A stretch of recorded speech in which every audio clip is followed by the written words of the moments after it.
Hello everyone. आज की video में हम बात करने वाले हैं बेसिक्स ऑफ फंडामेंटल राइट्स के बारे में। जैसा कि हम सभी लोग जानते हैं कि मूल अधिकारों का जिक्र जो है वो भारतीय संविधान के भाग 3 में किया गया है।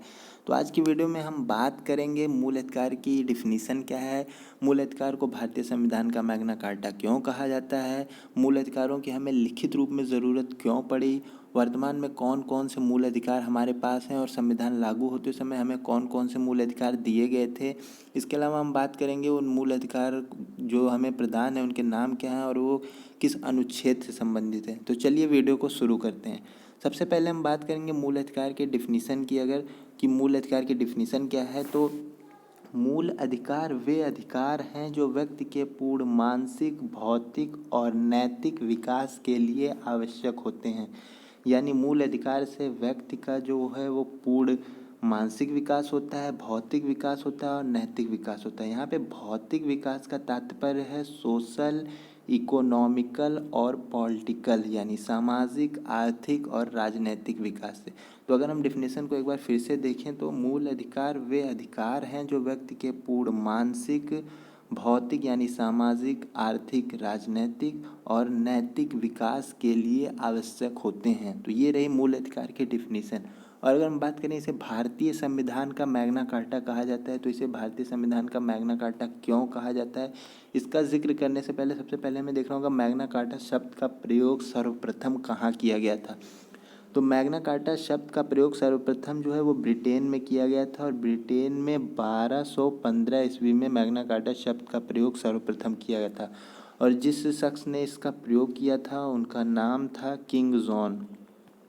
किंग जॉन ने सबसे पहले इसका प्रयोग 1215 ईस्वी में किया था। 1215 ईस्वी में किंग जॉन ने इसका प्रयोग सर्वप्रथम किया था और सामंतों के दबाव के विरोध में अधिकारों का एक घोषणा पत्र किंग जॉन ने जारी किया था, जिसे मैग्ना कार्टा की संज्ञा दी गई थी।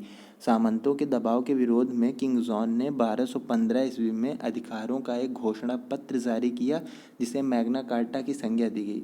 तो इसे भारत का मैग्ना कार्टा क्यों कहा जाता है, यानी फंडामेंटल राइट्स जो है या भारतीय संविधान का भाग 3 जो है उसे भारत का मैग्ना कार्टा क्यों कहा जाता है, क्योंकि जो भाग 3 या फंडामेंटल राइट जो है भारत का, ये भी अधिकारों का एक लिखित घोषणा पत्र है। लिखित रूप में हमें अधिकार दिए गए हैं, इसलिए इसे भारत का मैग्ना कार्टा कहा जाता है। अब हम अगर बात करते हैं मूल अधिकारों की हमें आवश्यकता क्यों पड़ी कि संविधान निर्माताओं ने लिखित रूप में भाग 3 में हमें मूल अधिकार दे दिए, तो इसकी आवश्यकता हमें क्यों पड़ी। तो इसका कारण था यहाँ की अधिकांश जनता जो थी वो निरक्षर थी। यानी संविधान निर्माताओं को पता था कि जिस समय संविधान का निर्माण हो रहा था उस समय हमारे देश की अधिकांश जनता जो थी वो निरक्षर थी, उन्हें अपने अधिकारों के बारे में पता नहीं था। तो आगे ये खतरा था कि राज्य कोई ऐसा कानून ना बना दे जिससे इनके मूल अधिकारों का हनन हो जाए, या कोई व्यक्ति किसी दूसरे व्यक्ति के मूल अधिकारों का हनन ना कर दे, क्योंकि अधिकांश लोग निरक्षर थे। तो कहीं पढ़े लिखे लोग इनके अधिकारों का हनन ना कर दें, या राज्य कोई ऐसा कानून ना बना दे जिससे इनके अधिकारों का हनन हो जाए। इसलिए फंडामेंटल राइट को लिखित रूप में भाग 3 में इसे जोड़ दिया गया, ताकि किसी के मूल अधिकारों का हनन न किया जाए, सभी को पता रहे कि उसके फंडामेंटल राइट्स क्या क्या हैं। इसके अलावा एक कारण और संसदीय शासन प्रणाली। संसदीय शासन प्रणाली यानी बहुमत से सरकार बनेगी, और कोई ऐसी बहुमत की सरकार बन जाए जो कोई ऐसा कानून पारित कर दे जिससे कि मूल अधिकारों का हनन हो जाए, तो उसे रोकने के लिए फंडामेंटल राइट लिखित रूप में होना ज़रूरी है, ताकि उनके अधिकारों का हनन ना किया जा सके। इसलिए फंडामेंटल राइट लिखित रूप में दिया गया है। इसके अलावा धार्मिक और नस्लीय वैविध्य काफ़ी था हमारे देश में, यानी कई धर्म के लोग थे, काफ़ी नस्लीय वैविध्य हमारे देश में था। तो कई धर्म के हिसाब से कई लोग अल्पसंख्यक थे, कई लोग बहुसंख्यक थे। तो कहीं कोई बहुसंख्यक ऐसी सरकार चुन के ना ले आए जो अल्पसंख्यकों के अधिकारों का हनन कर दे, तो उसके लिए फंडामेंटल राइट्स का होना काफ़ी ज़रूरी था लिखित रूप में।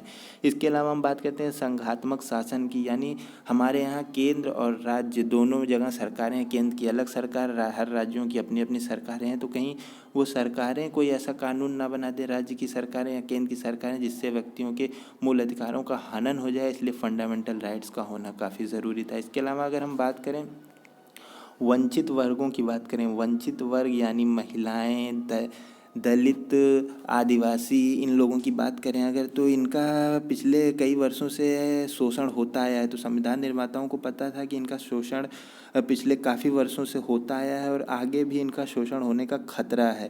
तो इसलिए फंडामेंटल राइट्स का लिखित रूप में होना काफ़ी ज़रूरी है, ताकि लोगों को उनके मूल अधिकार पता रहे और उनका शोषण वर्चस्वशाली लोगों द्वारा ना किया जा सके। इसलिए मूल अधिकारों को लिखित रूप में हमें देने की आवश्यकता थी और संविधान निर्माताओं ने हमें लिखित रूप में फंडामेंटल राइट्स को भाग 3 में प्रदान किया है, ताकि इन खतरों से बचा जा सके।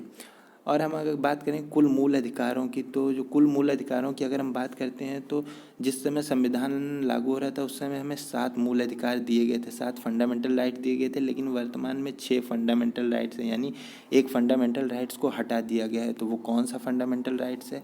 तो 44वें संविधान संशोधन 1978 के माध्यम से, 44वां संविधान संशोधन 1978 के माध्यम से संपत्ति के अधिकार को फंडामेंटल राइट से बाहर कर दिया गया। यानी संविधान लागू होते समय संपत्ति का जो अधिकार था, संपत्ति का जो राइट था, वो फंडामेंटल राइट था, वो मूल अधिकार था। लेकिन 44वें संविधान संशोधन 1978 के माध्यम से इसे फंडामेंटल राइट से बाहर कर दिया गया है और इसे संपत्ति के अधिकार को 44वें संविधान संशोधन फंडामेंटल राइट से बाहर करके एक लीगल राइट बना दिया गया है। लीगल राइट बनाकर इसे 300 का यानी 300A में रख दिया गया है, 300 का में इसे रख दिया गया है।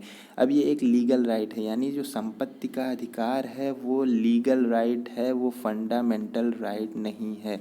फंडामेंटल राइट संपत्ति का अधिकार अब नहीं रहेगा 44वें संविधान संशोधन के बाद से, अब ये एक लीगल राइट है। इसलिए अब हमारे पास 6 मूल अधिकार हैं। तो वे 6 मूल अधिकार कौन कौन से हैं? तो वर्तमान में जो 6 मूल अधिकार हैं, तो सबसे पहला है समता का अधिकार, इसके बाद है स्वतंत्रता का अधिकार, फिर है शोषण के विरुद्ध अधिकार, इसके बाद है धर्म की स्वतंत्रता का अधिकार, फिर है संस्कृति और शिक्षा संबंधी अधिकार, फिर है संवैधानिक उपचारों का अधिकार। तो जो समता का अधिकार है उसका जिक्र आर्टिकल 14 से 18 तक किया गया है। स्वतंत्रता का जो अधिकार है 19 से 22 तक किया गया है।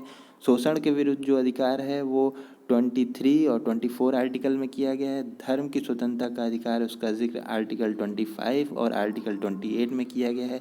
संस्कृत और शिक्षा संबंधी जो अधिकार है उसका जिक्र आर्टिकल 29 और 30 में किया गया है। इसके अलावा संवैधानिक उपचारों का जो अधिकार है, जो छठा मूल अधिकार है, उसका जिक्र आर्टिकल 32 में किया गया है। तो ये 6 मूल अधिकार जिनका जिक्र किया गया है, समता का अधिकार, स्वतंत्रता का अधिकार, शोषण के विरुद्ध अधिकार, धर्म की स्वतंत्रता का अधिकार, संस्कृत और शिक्षा संबंधी अधिकार, संवैधानिक उपचारों का अधिकार।